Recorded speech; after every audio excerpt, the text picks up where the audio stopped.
As you know, the Allies, especially the United States, readily took successful ideas from Germany for their own benefit. During and after World War II, things like the Maschinenpistole 40 or the concept of the light machine gun with the Maschinengewehr 42 are clear examples of this. Few German paradigms were as effective as Casemate tank destroyers like the StuG 3 and 4. These had an average kill rate per vehicle slightly higher than the Panzer IV, costing 30 or even 40% less.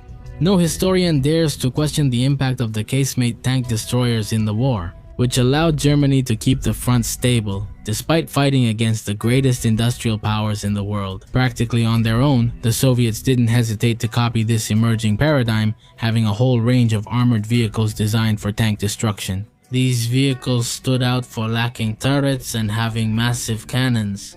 This raises a curious question. If the Soviets did it, why didn't the Americans, or rather the Western Allies, copy it? The turretless tank destroyers? Since if we take a brief visual look at the American tank destroyers, they don't differ much from a common medium tank. Well, today we'll answer this question, so you'd better get comfortable and welcome to Guns Club. We analyzed the previous statistic about the kill ratio for the most produced vehicles by Germany. We'll see that the StuG was just as effective as a Panzer IV but without having a turret. In fact, the StuG had exceptional effectiveness. In certain terrains, for example, the StuG 3 units given by the Germans to the Finns, which are estimated to be 54, defeated nearly 300 Soviet tanks, mostly early models of the T-34. We're talking about a kill ratio of 5.47, which is impressive. This feat was achieved using ambush and concealment tactics. It makes some sense that the lack of a turret doesn't represent a considerable drop in the effectiveness of the armored vehicle, since the turret really wasn't that important. For tank destroyers, lacking a turret gave them a much lower profile and fewer limitations. When it came to mounting bigger guns on small chassis, there wasn't a ring to put a turret on, so the available space to mount the gun was the chassis itself. The Soviets took full advantage of this feature. There were even Soviet tank destroyers with 152mm guns. A tank destroyer without a turret was lighter, smaller, and with sloped armor. In many cases, they were really tough nuts to crack. There was only one disadvantage. Not having a turret greatly reduced effectiveness when fighting outnumbered. But anyway, it was rare for tanks to fight alone. You couldn't use a turretless tank destroyer like a regular tank entering cities alone if a turretless tank destroyer was used for its intended role. It didn't have clear disadvantages as seen in Finland, so its effectiveness was almost the same as a regular tank, and the price factor was too attractive to ignore. A StuG 3 cost $33,000, while a Panzer III with a turret cost $42,000. You save 30% and get a better armed, more capable armored vehicle.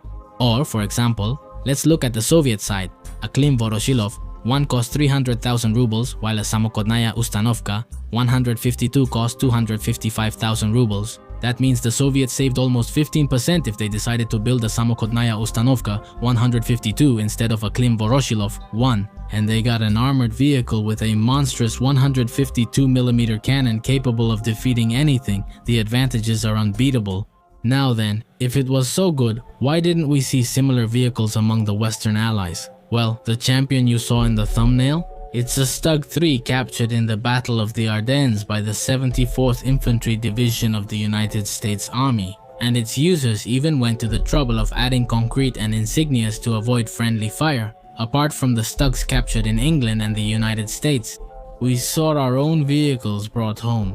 Before the Normandy landings, the Allies feared the Siegfried Line. Defenses stretching 600 kilometers spread parallel to the opposite side of the Maginot Line, which protected access to Germany. To break through these defenses, they began to develop armored vehicles like the Tortoise, an 80-ton assault gun designed mainly to defeat fortifications. The concept was created in 1943, but it came after the war, so there was no interest in mass production.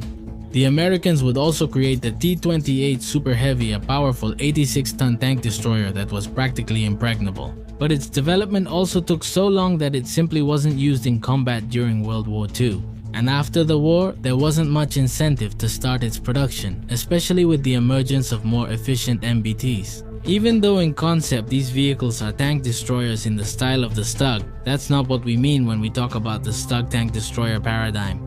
Use an existing chassis and gun you already make and you have a tank destroyer. There was the M7 Priest, which used the chassis of the M3 Lee, and with them they made self-propelled artillery. We're discussing combat vehicles with much higher demand that directly engaged infantry and armored vehicles. And the Americans didn't adopt this concept because they simply didn't need it.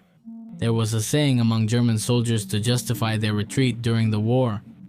Each German tank counts as 4 Allied tanks, but they simply always have 5. The Casemate tank destroyer was developed to cut costs and speed up armored vehicle production. The Soviets had been at war since 1941. Their industrial capabilities, although partially greater than the German ones alone, did not give them a considerable advantage. Therefore, to keep fighting, they had to produce turretless armored vehicles to increase tank numbers, a necessary evil. The British and Americans were not in direct combat with Germany, at least not on their own territories, so they could take their time when producing armored vehicles. In the case of the United States, their industrial capacity was huge, so they didn't need to optimize tank production. The M4 Sherman, of which 50,000 were produced throughout the conflict, although it was a bit limited at first, was the best value for money tank par excellence. They could have made turretless tank destroyers like the StuG on the M4 Sherman chassis, nearly doubling the number of armored vehicles produced. But were the M4 Shermans really enough to meet the demands of war? There weren't many more than enough to break through the German defensive lines. When an M4 Sherman was damaged in combat, the crew had a new Sherman the next morning. However, the Germans had to repair their tanks at night, even right on the battlefield, since production was insufficient to replace damaged tanks with new ones. The superior industrial capabilities allowed American tank destroyers to be much more sophisticated than the German ones, quite similar to what would soon be known as main battle tanks. All of this is a clear example that war is not only fought in the trenches and on the fields, it's also fought in the factories and on the farms. Why did World War II planes have taut wires on the fuselage? This video explains. Thanks for watching and goodbye.